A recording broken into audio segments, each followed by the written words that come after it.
स्वागत है आपका हमारी खास पेशकश लोकतंत्र में और मैं हूं आपके साथ नेहा दुबे। लोकतंत्र में आज हम बात करेंगे लोकतंत्र के सबसे बड़े मंदिर संसद में हंगामे पर।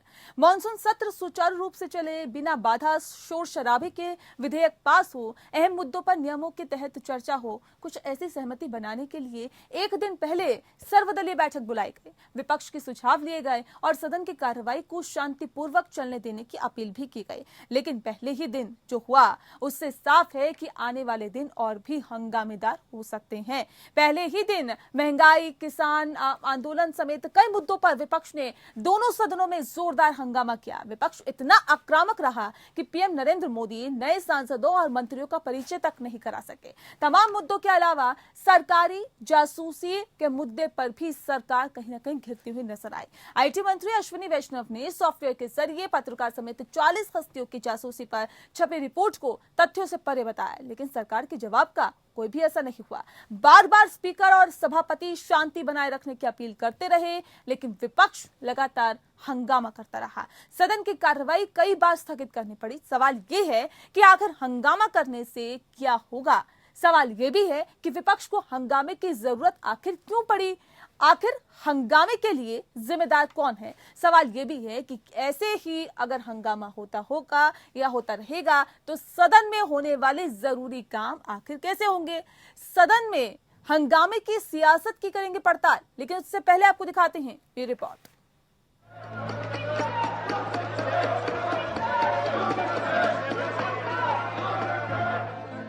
जिस बात की आशंका थी वही हुआ।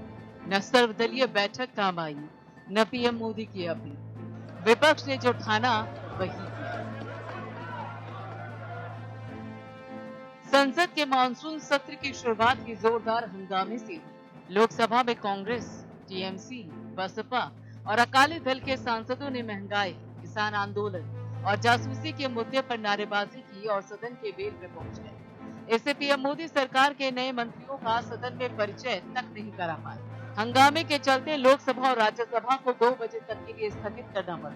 फिर 2 बजे सदन की कार्यवाही जब शुरू हुई तो विपक्ष ने फिर से हंगामा किया, जिससे लोकसभा को 3:30 बजे और राज्यसभा की कार्यवाही को 3 बजे तक के लिए स्थगित करना पड़ा। इसके बाद 3 बजे राज्यसभा और 3:30 बजे लोकसभा की कार्यवाही फिर से शुरू हुई, लेकिन इस बार भी विपक्ष ने हंगामा शुरू कर दिया, जिसके चलते दोनों सदनों की कार्यवाही मंगलवार सुबह 11 बजे तक के लिए स्थगित कर दी गई। विपक्ष पर सभापति एम वेंकैया नायडू और स्पीकर ओम बिरला की अपील का भी कोई असर नहीं हुआ।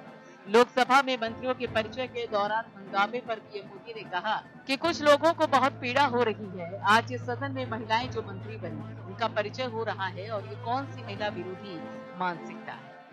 आज मंत्री बनकर के इस सम्मानीय सदन में उनका परिचय हो रहा है तो कुछ लोगों को बड़ी पीड़ा हो रही है। आज इस सदन में महिलाएं जो मंत्री बनी हैं उनका परिचय हो रहा है।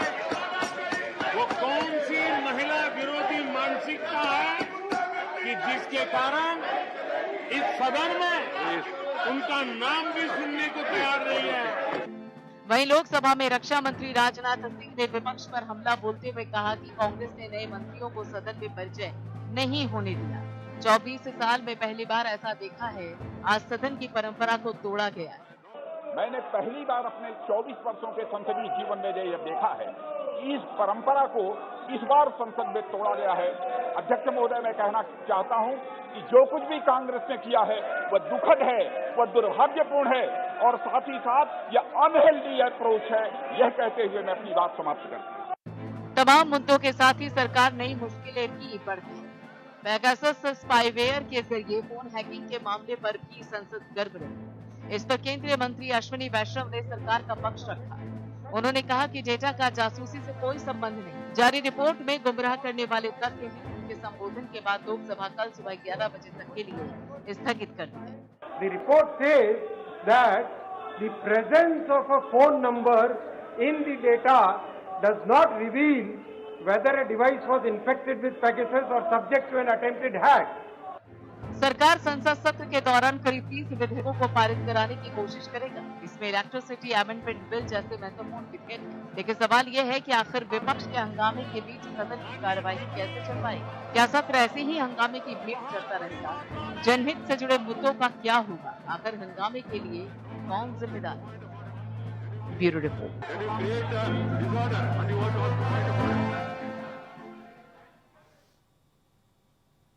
तो मॉनसून सत्र की शुरुआत आज से हुई, आज ही हंगामा देखने के लिए मिला और इससे ही साफ है कि आने वाले वक्त में, आने वाले दिनों में और भी ज्यादा हंगामा देखने को मिल सकता है। आज इस विषय पे हम तफसील से चर्चा करेंगे कि आखिर इस हंगामे की वजह क्या है, क्या बिना हंगामे के ही क्या सदन को सुचारू रूप से नहीं चलाना चाहिए, जनता से जुड़े हुए मुद्दों को नहीं उठाना चाहिए और आखिर इस हंगामे के साथ ही अपनी बातों को मनवाया जा सकता है। इस पूरे विषय पर आज हम तफसील से पड़ताल करेंगे। हमारे साथ खास मेहमान मौजूद है, उनसे आपका परिचय करा देते हैं। रमन मलिक जी इस वक्त हमारे साथ है, स्पोक पर्सन है बीजेपी के, लीडर हैं कांग्रेस के विजय कौशिक जी हमारे साथ हैं, साथ ही साथ मेजर मोहम्मद अली शाह जी हमारे साथ जुड़ गए हैं, लीडर है सीपीएम के, और प्रोफेसर विवेक सिंह जी हमारे साथ जुड़े हुए हैं, पॉलिटिकल एनालिस्ट है। बहुत स्वागत है आप सभी का। एक सवाल मेरा सबसे पहले विजय कौशिक जी आपसे है, सर क्या वजह है इसके पीछे कि इतना हंगामा सदन में पहले ही दिन देखने के लिए मिला? क्या इस बात का इंतजार किया जा रहा था कि जैसे ही संसद का सत्र शुरू होगा उससे पहले ही दिन इस कदर हंगामा बरपाया जाएगा कि सदन की कार्रवाई स्थगित करनी पड़े? देखिए, जब गुलामी के दिनों में अंग्रेज हमारी बात नहीं सुनते थे तो हम उनके खिलाफ विरोध प्रदर्शन का सहारा लेते थे, हम उनके खिलाफ शोर मचाते थे, हम अपनी आवाज दुनिया तक पहुंचाने की कोशिश करते थे उसके माध्यम से। तो आज तो हम केवल मोदी जी तक अपनी बात पहुंचाने का प्रयास कर रहे हैं और जब वो नहीं सुन रहे तो क्या करें? ये शोरगुल तो होना एक आम बात है उन परिस्थितियों में। ये निरंकुश सरकार है, ये किसानों की नहीं सुन रही, ये आम जनता की नहीं सुन रही, और आप देख रहे हैं कि पत्रकारिता क्षेत्र से जुड़े लोगों की जासूसियां चल रही हैं। हर किसी पर इस सरकार की नजर है। यह कैसी डिक्टेटरशिप है? माननीय मोदी जी, देश की जनता आपसे जवाब चाहती है।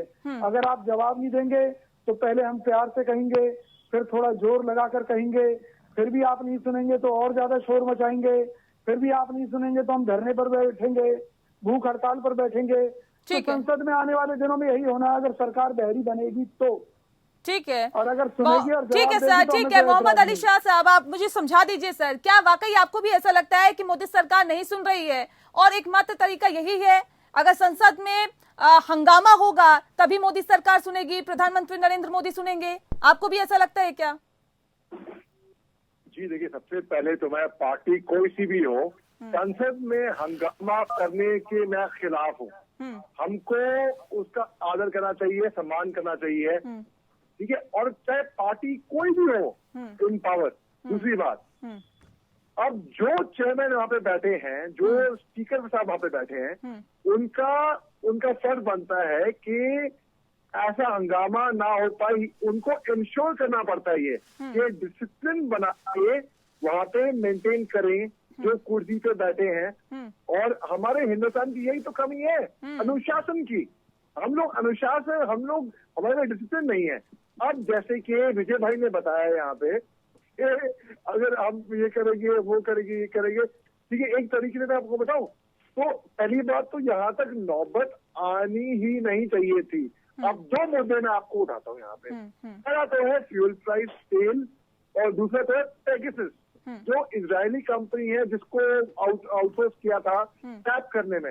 अब देखिए, इतना तो यकीन भरोसा अपने लोगों में होना चाहिए। मैं तो कहता हूँ कि अपने ही मिनिस्टर पे, चीफ इलेक्शन कमिश्नर पे, कि वहां से आप जर्नलिस्ट पे, पत्रकारों पे आप स्पाइंग कराएंगे, टैप करके उनकी खबरें देखेंगे।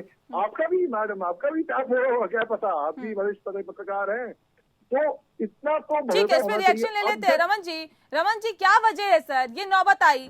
शाह साहब कह रहे हैं कि ये नौबत आने ही नहीं चाहिए थी, और हमारे से जो कांग्रेस के लीडर हैं वो कह रहे हैं कि हम तो आगे भी ऐसे ही करेंगे। क्या करेगा सरकार नहीं सुनती है तो?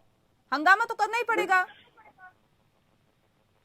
देखिए, सबसे पहले तो कांग्रेस जो है उनको कुछ ना कुछ तो अब करना पड़ेगा, क्योंकि सामने ये भी आ गया कि जिसने नामकरण करा था मिलान वाले बाबा का और जिन्होंने मुन्नी बदनाम हुई कह दिया था, आज वो अध्यक्ष के पद पे हैं, तो इनको मुबारक उस चीज की। लेकिन संसद के अंदर विषय हम भी उठाते हैं और हमने भी संसद को स्थगित करा। लेकिन दो जो बेसिक एलिमेंट हैं कि एक प्रचलित जो है संसद की कार्यशैली की उसकी और संसद में लिखे गए विषयों के ऊपर जो रूल बुक है उसकी मान्यता करते हुए आगे काम करना। तो हमने तो इस हिसाब से चला। जहां तक अब आप बात करना चाहते हैं पेगासस का और तो मैं आपके समक्ष 2018 का एक आर्टिकल एक विश्व बड़ी पत्रकारिता की हिंदुस्तानी है उसमें लिखा था कि RTI reveals UPA government snooped on 9,000 phones and 500 emails every month. 9,000 phones and 500 emails. और उसके साथ साथ हमको ये भी नहीं भूलना चाहिए कि ये सुप्रसिद्ध था कि नेशनल एडवाइजरी कमेटी जिसकी अध्यक्षा एंटोनियो माइनो उस ऑफिस के लिए प्रचलित था। वहां पे हर बड़े अफसर, हर बड़े राजनीतिज्ञ, हर बड़े पत्रकार, हर बड़े सेना के लोगों के भी वहां पे फाइलें बनी हुई और उस हिसाब से वहां से चलाया जाता था रिमोट। तो प्रचलित की बात और सिर्फ सत्य और तथ्यों पर बात करते हैं। मंत्री महोदय ने आज स्पष्ट रूप से कंपनी का विवरण जो उन्होंने दिया है कि प्राइवेट लोग भी लेते हैं, सरकारें भी लेती हैं। प्रख्यात रूप से सरकारें ज्यादा लेती हैं, प्राइवेट कम है। इस प्रकार की बात ने भी लिखी NSO ने। तो मैं अब ये जानना चाहता हूँ कि ये तो पीछे की मीटिंग हुई जिसके बाद ये बोला जा रहा था sir we are going to come something big, इतना सब वो सुतली बंदा। रमन जी आपकी आवाज अब तक ठीक से नहीं पहुंच पा रही है। चलिए एक बार फिर से हम आपसे कनेक्ट करने की कोशिश करते हैं। आपकी आवाज ठीक से नहीं पहुंच पा रही है हम तक। ठीक है विजय जी आपसे समझना चाहेंगे सर, क्या संसद में हंगामे की वजह है और अगर इस तरह से ही संसद चलेगा तो क्या आपको लगता है कि वो जनता से जुड़े हुए विषय जो उठाने चाहिए विपक्ष होने के नाते आप उठा पाएंगे? देखिए, पहले तो मैं भाजपा प्रवक्ताओं की बात पर हैरान होता हूं कि किसी भी मुद्दे पर जब आप इनसे सवाल करते हैं तो इनकी सीधी सी थ्योरी होती है कि जी उन्होंने तो चोरी की थी, हमें डाके डालने का हक है। अरे भाई, ना तो किसी को चोरी करने का हक है, ना ही किसी को डाके डालने का हक है। मुद्दा ये नहीं है कि किसने क्या किया क्या नहीं किया। मुद्दा ये है कि अगर आज आप सत्ता में हैं तो आपके ऊपर जो आक्षेप है उसका आप जवाब दीजिए। आप उसमें देश की जनता को सेटिस्फाई कीजिए, चाहे वो महंगाई का मुद्दा है, चाहे वो जासूसी का मुद्दा है, चाहे वो बेरोजगारी का मुद्दा है, चाहे वो राफेल का मुद्दा है। आप जानते हैं कि किस तरह से उसमें घोटाले की बू आ रही है और वहां पर जांच शुरू हो गई है फ्रांस में। तो मुख्य मुद्दा ये है कि भाई आप कब तक भागते रहेंगे जांच के नाम पर। जब हम JPC जांच की बात करते हैं या हम दूसरी जांच की बात करते हैं तो आप लोग सुनते नहीं हैं। जब हम किसी भी तरह की कोई मांग नहीं करते हैं तो क्या करना पड़ेगा हमें फिर? अपनी आवाज को जनता तक पहुंचाने के लिए, संसद में गुजारने के लिए हमें तो फिर विरोध प्रदर्शन करने का यही तरीका हमारे पास है। ठीक है प्रोफेसर विवेक जी, सवाल इस बात को लेकर है सर, आज आपने देखा होगा कि संसद का सत्र आज से शुरू हुआ और किस तरह से हंगामे की भेंट चढ़ गया। क्या वाकई आपको लगता है कि सरकार तमाम विषय पर जो कि जनता के साथ जुड़े हुए हैं, विपक्ष चाहता है उन पर चर्चा करना, लेकिन सरकार भागती हुई दिखाई दे रही है क्या उन तमाम विषयों पर चर्चा करने से? नेहा जी नमस्कार। देखिए, मैंने बहुत सालों से मैं देख रहा हूँ संसद की कार्यप्रणाली और यह आज मैंने देखा। देखिए, संसद एक ऐसा स्थान है जहाँ पर बहस होती है। संसद में विरोधी पक्ष जो है उनको अपना विरोध प्रकट करने का पूरा हक है और विपक्ष दबाव डालता है सरकार को ताकि सरकार ठीक निर्णय ले सके और ठीक काम कर सके।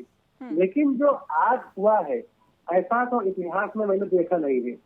केवल शोर मचाना और मकसद केवल हंगामा करना हो और मकसद मुझे दिखाए विपक्ष में कहीं न कहीं भाग रहा है। आपको बात करनी चाहिए लेकिन आप केवल शोर मचा रहे हो। और शुरुआत में भी कांग्रेस के नेता जो है उन्हें बोल रहे थे कि हम तो शोर मचाएंगे। क्या आपका अधिकार है क्या कि आप शोर मचाने के लिए आपको चुना गया है? दूसरी बात, मंत्रिमंडल विस्तार हुआ, हम डिस्कस किए थे, उसके बाद मंत्रिमंडल विस्तार हुआ तो उन जो मंत्री हैं उनको जो है परिचय कराना होता है, आपने उसका भी पालन नहीं करने दिया प्रधानमंत्री को, जबकि प्रधानमंत्री बार बार कह रहे हैं। इसके पहले उन्होंने विपक्षियों से बैठक भी बुलाई थी और लोगों से अनुरोध भी किया था कि देखिए, और ये आपको समझना पड़ेगा कि 31 अगस्त तक के चलेगा, ऐसा नहीं कि 2 दिन बाद खत्म होने वाला है, बहुत समय है अपनी बात को रखने के लिए। लेकिन पहले दिन ही ऐसा आक्रामक तेवर अपनाना, सारी की सारी धज्जियां उड़ा देना लोकतंत्र की, यह बहुत खराब बात हुई है, जो कि मैं समझ रहा हूँ। तो परंपराएं टूटी है, स्वस्थ लोकतंत्र के लिए दुर्भाग्यपूर्ण दिन है। अब मैं एक विशेष बात पे आऊंगा जिसको लेकर ऐसा मुद्दा हो रहा है। आपको पता है कि जो एक इजरायली कंपनी का जो पेगासस की जो द वायर में एक जो खबर छापी है, तो उसमें कुछ पत्रकारों के नाम भी आए हैं, काले पत्रकारों के नाम भी आई है। अब मुझे बताइए, फोन हैकिंग का जो मामला है वो उठा, बात सही है, उठा, लेकिन कौन करा रहा है, कब करा रहा है, कैसे करा रहा है, ये किसकी जिम्मेदारी है? आप सरकार से अनुरोध करिए, सरकार पर आप दबाव बनाइए, उसके जांच हो, तो आप सरकार के ऊपर जो है प्रश्न खड़े कर दे रहे हैं। सरकार ने भी खबर कर दी है, सही आया था सरकार से। और दूसरी बात, जब आपको कहा है कि अभी हो सकता है, बिल्कुल इस विषय पे हम पड़ताल करेंगे। बिल्कुल सही बात कही आपने कि हंगामा करने से कुछ नहीं होगा, उसका समाधान तक हमें पहुंचना चाहिए और उसका समाधान बताना चाहिए। जब जब देखा गया है, जब भी सदन में हंगामा होता है, सिर्फ हंगामा ही किया जाता है, उसका समाधान ढूंढने की कोशिश नहीं की जाती कि अगर ये समस्या है तो उसका समाधान क्या है। इसकी हम पड़ताल करेंगे कि आखिर क्या वजह है कि सिर्फ हंगामा करने से ही क्या आपकी समस्या का समाधान होगा। जी, अपनी बात रखिए और बताइए सर, अगर विपक्ष हंगामा ना करे तो और क्या करे?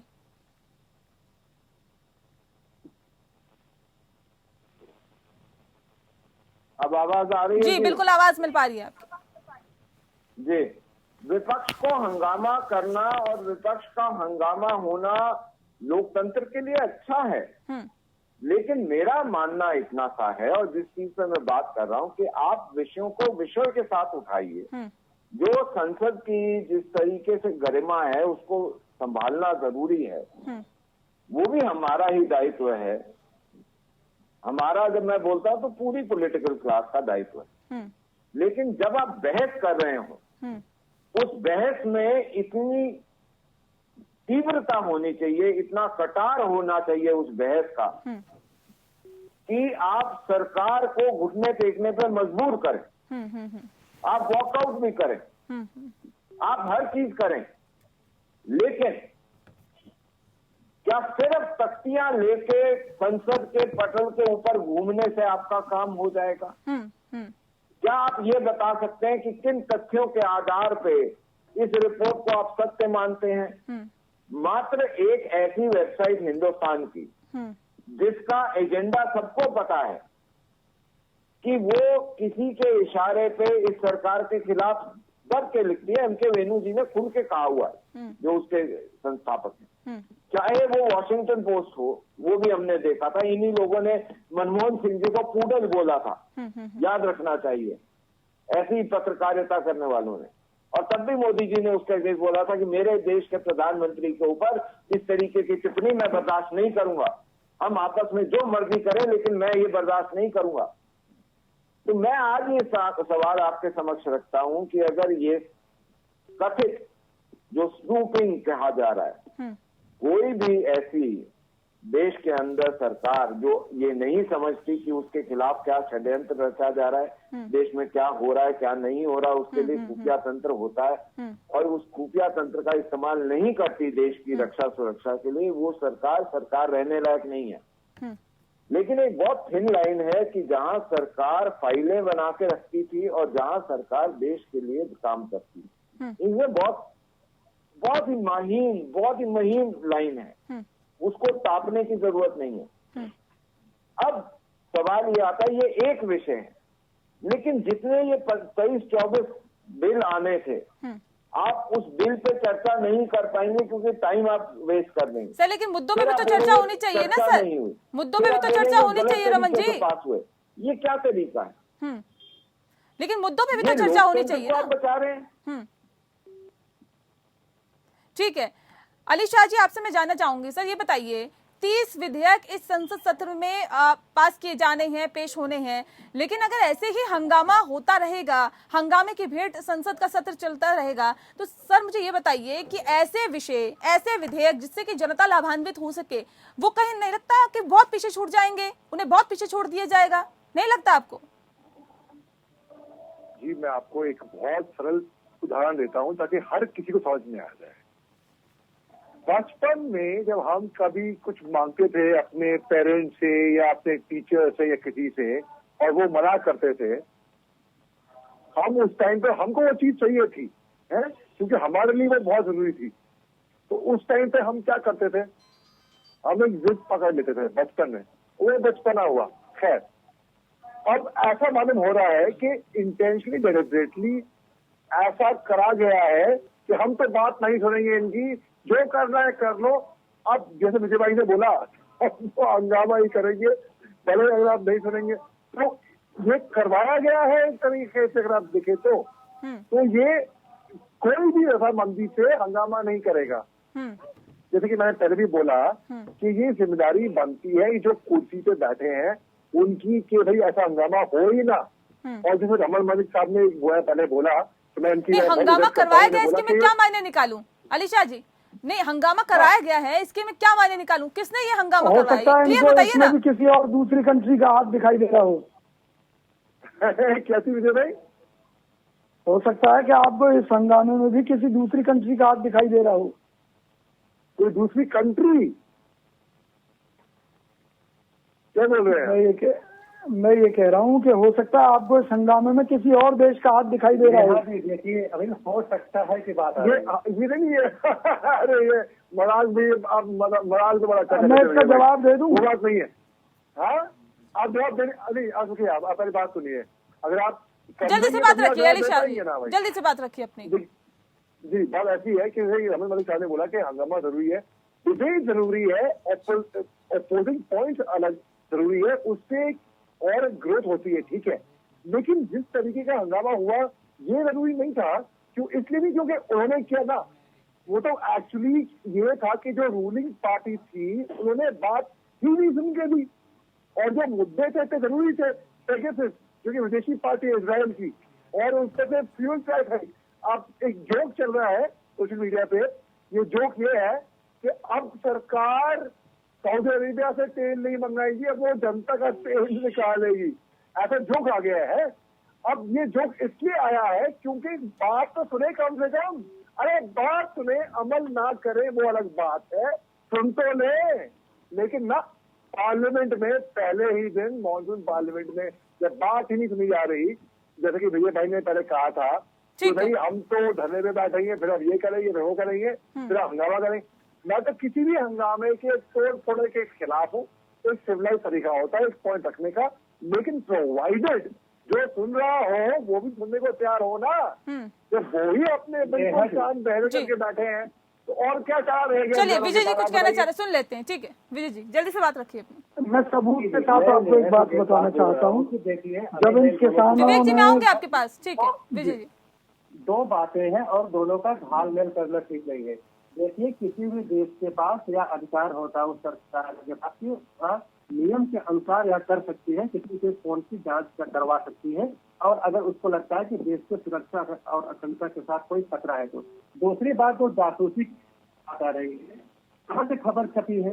सरकार अब उस जो खबर छपी है उसमें नहीं कहा गया है ना कि सरकार ऐसा करवा रही है। सरकार का आधिकारिक बयान भी आ गया है, सरकार में खंडन भी कर दिया गया है। और सबसे इम्पोर्टेंट बात है, जो NSO कंपनी है, जो कि एक इजरायली कंपनी है, जो कि एक पेगासस सॉफ्टवेयर को बेचती है, उसने भी खंडन किया है कि ऐसा कुछ नहीं है। फिर इतना बड़ा हंगामा क्या क्यों हो रहा है? ठीक है विवेक जी बने रहिए। विजय जी कुछ कहना चाह रहे, सुन लेते हैं। बोल रहा हूँ, एक बड़ी बात बोल रहा हूँ, जल्दी।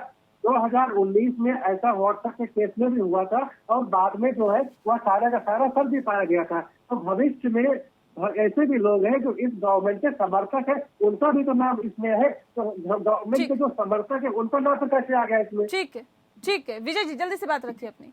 मैं आपको सबूत के साथ एक बात बताना चाहता हूँ कि जब किसानों ने इन बिलों का विरोध शुरू किया था तो सबसे पहले पंजाब में धरने पर बैठे थे। तो सरकार ने उनसे कोई बात नहीं की।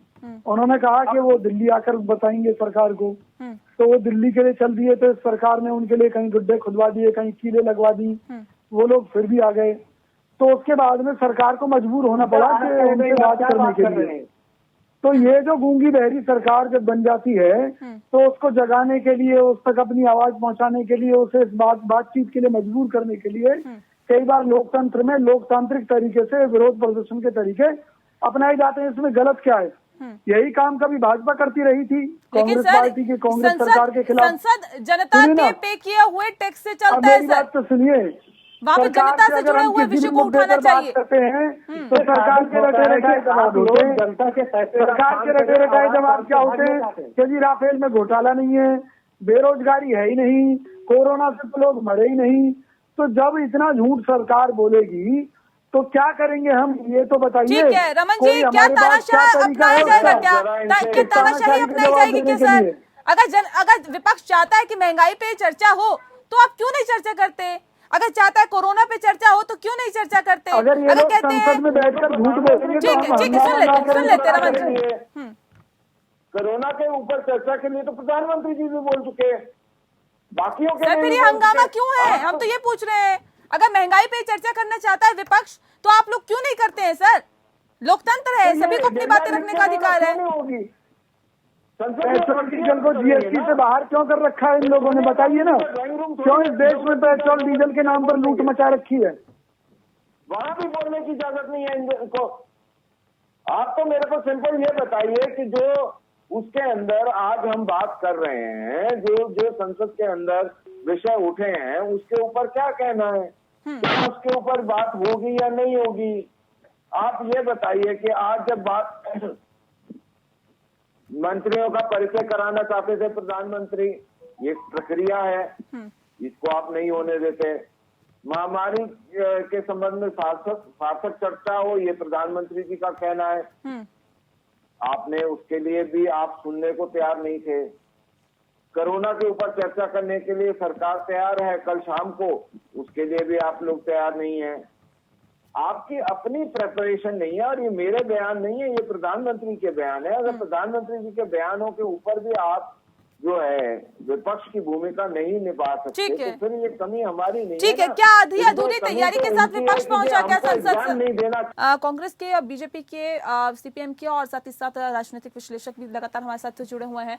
विजय जी, मैं आपसे दरअसल समझना चाहूंगी सर, क्योंकि जब बात संसद सत्र की खत्म कर सकता, बिल्कुल रखिए अपनी बात, आपने रोक दिया था। जी रमन जी। देखिए, मैं वही बात आपसे बार बार बोलना चाहता हूँ और आपके माध्यम से सबके सामने रखना चाहता हूँ कि देश के अंदर इस पर्टिकुलर सेशन के अंदर कोई लगभग, अगर मैं गलती नहीं खा रहा हूँ तो 23 विधेयक के करीब सरकार ने उसमें किसी में संशोधन, किसी में कुछ रखा हुआ है।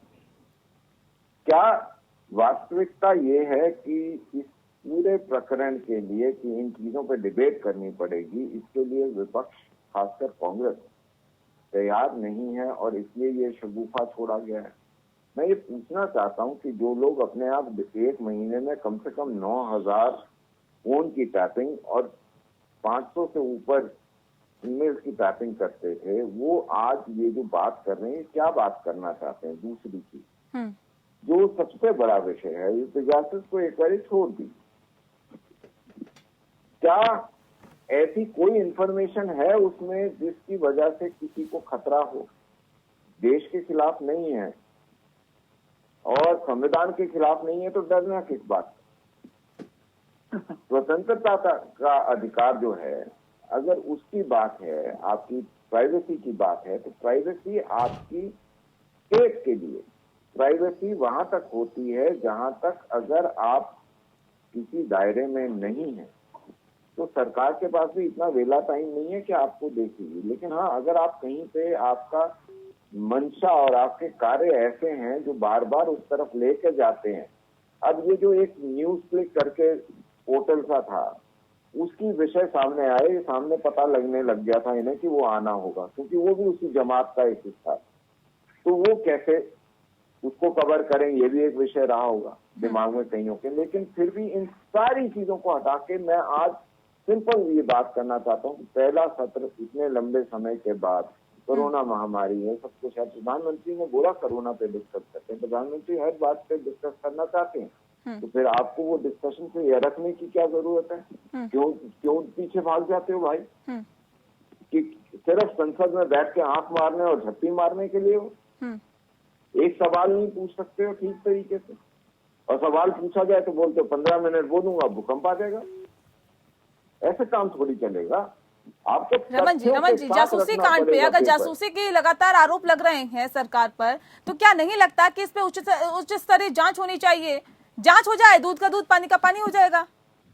देखिए, एनी स्टेट, आज की बात नहीं कर रहा हूं, कालांतर से ये है कि किसी भी राज्य के अंदर सुरक्षा के हिसाब से इस तरीके का, जिसे कहना चाहिए, एक खुफिया तंत्र हमेशा रहता है। नहीं तो आईबी बनाने की जरूरत नहीं थी, रॉ बनाने की जरूरत नहीं है। Deep state actor, non state actors हर जगह होते हैं, उनकी जान पहचान, उनकी पता कैसे लगेगा? या तो कोई एमओयू साइन कराओ ना कि जी हमने फलां के साथ एमओयू साइन करा इसलिए हम। लेकिन सर ये भी तो आरोप है कि बाहर के देशों के सॉफ्टवेयर के साथ ही इस तरह के जासूसी करने की बात निकल के सामने आ रही है सर। घर के जैसे को छोड़ दोगे कि घर में दीमक को छोड़ दोगे? आप नहीं करोगे ना। और बात पेगासस की है ही नहीं, बात यह है कि आज आप इस तरीके से असक्षम हैं कि आप देश के अंदर देश के विषयों को उठाने लायक नहीं है। आपके पास ना वो तथ्य है, ना वो जानकारियां हैं, ना आप पढ़ते हैं, ना आप उन विषयों पर बात करना चाहते हैं, क्योंकि वो जवाब दीजिए। एक्सपोज करता है जी। देखिए, सबसे पहले मैं भाजपा प्रवक्ता का धन्यवाद करता हूं, जिस तरह इन्होंने खुले दिल से जासूसी कांड को एक तरीके से अमली जामा पहनाने की जो बात बताई है, किस तरह से देश हित में जरूरी है, ये इन्होंने साबित करने की कोशिश की है कि जासूसी कांड जो है देश हित में बहुत जरूरी है। और इसी बात को माननीय अमित शाह जी या माननीय मोदी जी और कह दें तो देश की जनता को कंफर्म हो जाएगा कि वाकई इस देश में अब लोकतंत्र नहीं है, डिक्टेटरशिप है। यहाँ किसी की भी रिकॉर्डिंग का नाजायज फायदा या भाजपा सरकार उठा सकती है, ये बात बड़ी तय हो जाती है। अब दूसरी बात, संसद में क्या मुद्दा? रमन जी अगर इस तरह की चीजें होती है तो क्या ये मैं ना कहूँ कि निजता का हनन है, व्यक्ति की स्वतंत्रता का हनन है, नहीं है क्या? मुझे बताइए, वो जो पत्रकार हैं क्या वो देशद्रोही है जिनकी रिकॉर्डिंग कराई जा रही थी? वो एक अलग विषय है पूरा, बिल्कुल अलग विषय है। दूसरे विषय पर आता हूँ। यूपीए के समय ये कहते हैं कि संसद के अंदर जो सवाल उठाए जाने चाहिए वो पहले से ही तय होते हैं। वहाँ पे फाइलें बनाना, तो जिस तरह हर अस्पताल के अंदर एक emergency ward. Vijay ji UPA की सरकार में भी हुआ है सर फोन टैपिंग, उसमें उस चीज को नकारिए मत, आप उसको नकार सकते हैं क्या? सुनिए, किसको? ये झूठे आरोप हैं हमारी सरकार के ऊपर, और ये जो भाजपा जो खुलेआम कह रही है कि रिकॉर्डिंग करते हैं और करते रहेंगे, इससे ज्यादा बेशर्मी नहीं हो सकती देश में। यही बात मोदी जी को स्पष्ट कर देनी चाहिए कि भाई देश हित में हर आईसी की फोन टेपिंग होगी। क्या दिक्कत है आप लोगों को? नहीं सर, मेरा तो सीधा सा ये सवाल है कि इन मुद्दों पर, उसके प्रकरण में अडवाणी जी ने पकड़ाया था आपको, इन मुद्दों पर इन पे राजनीति करिए सर, लेकिन ऐसे विषय पर जब जनता प्रभावित होती है तो कम से कम उससे जुड़े हुए विषय को उठाइए संसद में, ना कि हंगामे के भेंट संसद चढ़ता रहे सर। ऊपर सुनती कहाँ है गूंगी रही सरकार। अगर किसी पूरे देश भर में हमने बढ़ती महंगाई को लेकर प्रदर्शन की है, क्या मोदी जी ने सुना? ये तो सर समाधान बताइए ना विजय जी, हमेशा समस्या ही बताएंगे क्या? आप समाधान बताइए कि अगर कोरोना बहुत ज्यादा फैल रहा है तो उसके लिए क्या करें? समाधान बताइए ना, कुछ समाधान लेके भी आएंगे। उपाय बताए थे, लेकिन ये सरकार सुनती नहीं है। समाधान नहीं आता, ये सरकार सुनती नहीं है जो हमने समाधान बताए। सर मुझे बताइए, अगर संसद, अली शाह जी, संसद चलेगा तो क्या वो अपने पैटर्न के हिसाब से चलेगा या फिर विपक्ष के अकॉर्डिंग चलेगा? अगर आज मंत्रियों का इंट्रोडक्शन होना था, जो नए मंत्री बने हैं उनका परिचय होना था, तो क्या उसी के आगे बढ़ते हुए जब प्रश्नकाल आता या फिर चर्चा का वक्त आता तब चर्चा नहीं करनी चाहिए थी बजाय हंगामा करने के? मैडम, आपका बहुत दुरुस्त सवाल है, आपने बिल्कुल सही बोला है, 100% सही बोला है जी। जो एजेंडा था उस एजेंडे को ही मद्देनजर रखते हुए वो सरकार वो पार्लियामेंट करनी चाहिए थी। लेकिन जब हम डिबेट करते हैं तब ये मुसीबतें आती हैं। अब जैसे कि जो नए मंत्री हुए हैं उनका परिचय देना था वो नहीं हो पाया। क्यों? क्या इसका मतलब ये हुआ कि जैसे बीजेपी कह रहे हैं कि उनको शक है कि बाहर से कोई फॉरेन हैंड का हाथ लग रहा है, शायद इजराइल का हाथ लग रहा होगा या किसी का ना। इसका ये हुआ कि जो वहां पे सीट में कुर्सी में बैठा था उनका फर्ज बनता था ये देखने का कि एजेंडा ही उसी पे फोकस करे और दाएं बाएं भटके ना। जब ऐसा होता दाएं बाएं भटके ना, लेकिन ये तो दाएं बाएं भटकता रहा ना सर। रमन जी, सड़क पर किसानों का प्रदर्शन, वहां संग्राम हो रहा है, संसद में विपक्षी दलों का संग्राम हो रहा है। सर कैसे सरकार निपटेगी? ऐसे ही निपटा जाएगा क्या?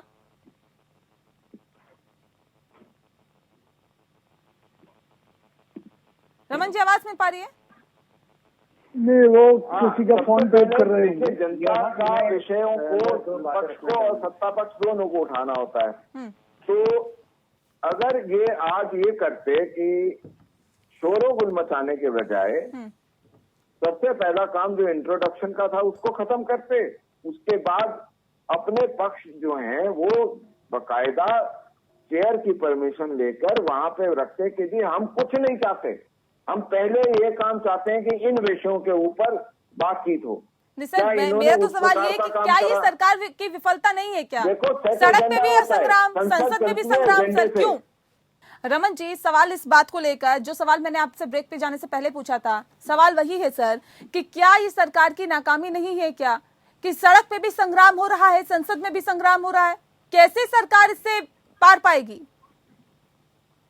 देखिए, सरकार की कामयाबी नहीं है, मतलब ये सरकार की नाकामयाबी नहीं है, सरकार की कामयाबी है। क्योंकि आप ये समझ लीजिए, जिस समय आपका विद्रोह, जिस समय आपका विपक्ष ज्यादा हो और जनता आपको प्रेम कर रही है और कुछ लोग आपका विरोध कर रहे हो, तो आप कुछ ना कुछ अच्छा कर रहे हैं, ये सत्यता है। और यही विषय है जो सबसे ज्यादा इन जैसों को पीड़ा देता है। कुछ लोगों से क्या तात्पर्य है सर? मैं तो किसानों की बात कर रही हूँ ना। सड़क पर किसान विरोध कर रहे हैं, संसद में विपक्ष विरोध कर रहा है। किसको किसान बोल रहे हो? चरूनी को, राकेश बालियान को? ये किसान है, ये विशुद्ध रूप से राजनीतिक है, ये किसान नहीं है, ये चुनाव लड़े हुए राजनीतिक कर रहे हैं जी। और अगर इतना ही है तो आज आपके चैनल से कौशिक जी भी यहाँ बैठे हैं, अजगर साहब भी बैठे, शाह साहब भी बैठे हैं और प्रोफेसर साहब भी हैं, जो भी बता सके उनको मैं खुली चुनौती देता हूं कि अगर आपने 7 दिन के लिए चरूनी जी को निलंबित करा क्योंकि आप पंजाब में चुनाव के सामना नहीं करना चाहते, जहां आपका सबसे बड़ा विद्रोह शुरू हुआ, आपने सबसे पहला विद्रोह करना शुरू करा पंजाब से, तो आज आप पंजाब में जाइए चुनाव के सैकड़ों की तादाद में, हजारों की तादाद में अगर किसान विरोध कर रहे हैं तो सब राजनीतिक पार्टी से जुड़े हुए हैं क्या? जी मैं आज भी बता रहा हूँ, किसान विजय जी जवाब दीजिए। अगर किसान विरोध कर रहे होते और यहाँ बैठे होते तो आप रोटी नहीं खा रहे होते। किसान काम कर रहा है, ये अली बाबा से 40। अच्छा मुझे एक चीज बता दीजिए आप रमन जी, अगर ये लोग किसान नहीं है तो मोदी सरकार किन से बातचीत करती रही? मोदी सरकार को तो धूम मरना चाहिए कि वो उन लोगों से बात करती रही जो आपके मुताबिक किसान नहीं है। तो बताइए ना, ये जो मीटिंगों का दौर, ये जो क्योंकि आज इतने मुद्दों पर सहमति बन गई, आज इतने मुद्दों पर सहमति बन गई, कौन से किसान थे? हम उनसे भी बात करेंगे, हम अपने दुश्मन से भी आराम से बात करेंगे क्योंकि ये हमारी सभ्यता है। आपकी तरह अच्छा, रात के मतलब किसान आपके दुश्मन है, मतलब किसानों को दुश्मन कहने वाली है सरकार, मोदी सरकार जिसने ये वादा किया था कि किसानों की आमदनी दोगुनी करेंगे, आज किसानों को अपने दुश्मन मानती है और किसानों को मिटाना चाहती है, इसलिए 3 काले कानून लेकर आए। किसान थोड़ी है वो, आप मान रहे हैं ना? हाँ, दुश्मन है आपके, वो किसान नहीं है आपके मुताबिक, वो आपके दुश्मन है, ठेकेदार है। अच्छा, सर वो किसान नहीं है जिसके आधार पर अकाली दल आपको छोड़ के चले गई, वो किसान नहीं है। नहीं तो अकाली दल से तो फिर अकाली दल का छोड़ कर गई? कानून बना था तो उस समय वही समझाने जा रहे थे, उनके टेप तो आपने भी चलाए थे जी। मैं हैरान हूँ कि आज जब किसानों की बात हो रही है तो किसान आतंकवादी है, किसान दुश्मन है, किसान ही नहीं है। मैं तो हैरान हूँ भाजपा के लोगों की सोच पर। अरे भाई एक तो चीज पूछ लो ना इनसे, कौशिक साहब। अरे तो आप बात किससे करते रहे जब दिल्ली के अंदर किसान आ गए थे, तो आप किससे वार्ता करते रहे? आपकी नजरों में किसान ही नहीं है। इनको ये दारू पिलाने के लिए क्यों बोला? मैं ये नहीं पूछूंगा कि पैसा पहुंचाने के लिए आपके नेताओं ने क्यों। अरे देखिए, ये ओछी राजनीति इन लोगों की देखिए। आ रहा हूँ कि पंजाब में सुनिए किसान का बदहाली पंजाब में भी है, राजस्थान में भी है। तो किसान और पंजाब और राजस्थान में दोनों में आपको नहीं दिखते कि ये लोगों को जाना चाहिए था? बाजरे के खेतों में बाजरे के किसानों का कम से कम राजस्थान में 10,000 करोड़ रुपए का नुकसान है, वहां क्यों नहीं जाते? पंजाब में 500 से ऊपर करोड़ रुपए का नुकसान गन्ना खेतों का है, वहां क्यों नहीं जाते? ठीक है, क्योंकि ठीक है। अली शाह भी बहुत देर से कुछ कहना चाह रहे हैं। शाह साहब जल्दी से बात रखिए अपनी। जहां आवाज उठेगी किसानों की, उन सबको आप देशद्रोही घोषित कर देंगे। मतलब जो भी आदमी सरकार के खिलाफ आवाज उठाए वो किसान नहीं है। शाह साहब, ये जो अभी हालात दिखाई दे रहे हैं, यही हालात तो संसद में भी दिखाई दिए थे जब विपक्ष लगातार हंगामा कर रहा था और जनता से जुड़े हुए मुद्दों को नहीं उठाया जा रहा था। तो ऐसे में सवाल ये है कि कैसे और कहां जाएंगे जनहित के मुद्दे?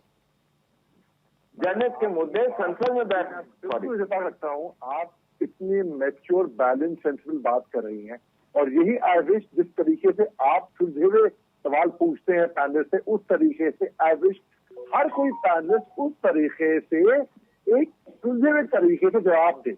अच्छा, अब रमन मलिक साहब से मैं ये पूछ चाहता हूँ कि सर, आपको पता है मैं आपकी बहुत इज्जत करता हूँ, ये बात नहीं कहने की कोई बात ही नहीं है दोबारा, लेकिन सर एक जो चीज है जो हम लूज एक डिफीट ग्रेसफुली एक्सेप्ट करते हैं, आपके मुंह से गलती से वो बात स्लिप हो गई थी, ये सरकार की कामयाबी नहीं है, फिर आपने करेक्ट करा बाद में, क्योंकि सच कहीं ना कहीं तो स्लिप हो जाता है। दूसरी बात पता नहीं, मैं हालांकि मुझे समझने में गलती हुई हो या कुछ, आप जो काम पकड़ के हल्का सा बात कर रहे थे, तो मुझे पता नहीं कि आप you were actually meaning it और नॉट, मैं नहीं जानता ये बात, लेकिन ये बात जरूर है कि यहाँ पे सरकार को भी थोड़ा बहुत हल्का सा अपने अंदर गिरवान के अंदर झांक के एक इंट्रोस्पेक्शन करना चाहिए कि सड़कों पे तमाशे, पार्लियामेंट के अंदर तमाशे, कोविड के टाइम पे तमाशे, तो मतलब क्या कमी रह गई? देखो और सुधार करो। वो कविता नहीं है सोना द्विवेदी की, कोशिश करने वाले की कभी हार नहीं होती। वो जरा सामने बता दीजिए किस चीज का तमाशे का विवरण दे रहे हैं सर? देखिए, वो एक कविता नहीं है सोमनाथ द्विवेदी की, क्या कमी रह गई सोचो और सुधार करो, कुछ करे बिना ही जय जयकार नहीं होती, कोशिश करने वालों की कभी हार नहीं होती। ठीक है विवेक जी, क्योंकि मैं कार्यक्रम के आखिरी पड़ाव में हूँ। विवेक जी, एक आखिरी सवाल मेरा आपसे है, कैसे संसद सुचारू रूप से चल पाएगी? अब आखिर क्या किया जाए, क्या कुछ कदम उठाया जाए? ठीक है सर, विवेक जी। देखिए नेहा जी, मैं दो बात कहना चाहूंगा। जो आपका प्रश्न है उसके उत्तर में तो देखिए विपक्ष और विपक्ष दोनों को आगे आना पड़ेगा और मंगलवार को प्रधानमंत्री बातचीत भी करेंगे और एक रास्ता निकलेगा। देखिए मैं दो बात कहना चाहूंगा केवल। पहली बात, आपने बिल्कुल एक वाजिब प्रश्न पूछा था जिसका उत्तर नहीं मिल पाया कि आखिर चर्चा क्यों नहीं हो पा रही है। देखिए चर्चा के लिए ही संसद बनी है और चर्चा तब होगी जब चर्चा के लिए लोग तैयार होंगे। जब चर्चा के लिए लोग भागेंगे चर्चा से तो कैसे चर्चा हो सकती है? तो महामारी का मुद्दा है, कोरोना का जनसंख्या नियंत्रण का था, किसी कानून का था, जासूसी का था, चर्चा होगी। देखिए समस्या यह है ना, विपक्ष के लोग कुछ विजय जी को खास करके मैं एक आपको बता रहा हूँ, मुफ्त पर मैं आपको बता रहा हूँ। अब तक यह होना चाहिए कि अगर ऐसी रिपोर्ट आई है और तो सरकार को आपको दबाव डालना चाहिए कि अगर ऐसी रिपोर्ट आई है, ठीक है सरकार को उसमें इन्वॉल्व नहीं है, लेकिन एक इतने लोगों के बाद कोई विदेशी कंपनी कर रही है, उसकी हिम्मत कैसे हो गई ऐसी जांच करने की? सरकार का लोगों की प्राइवेसी, अपने देश के लोगों की निष्ठा की रक्षा करने का दायित्व सरकार के ऊपर है। न सिर्फ ये व्यक्ति बल्कि देश की एकता और अखंडता के लिए भी बड़ी चुनौती है। बहरहाल बहुत शुक्रिया आप सभी मेहमानों का हमारे साथ इस खास चर्चा में शामिल होने के लिए। इसी के साथ लोकतंत्र में इतना ही। नमस्कार।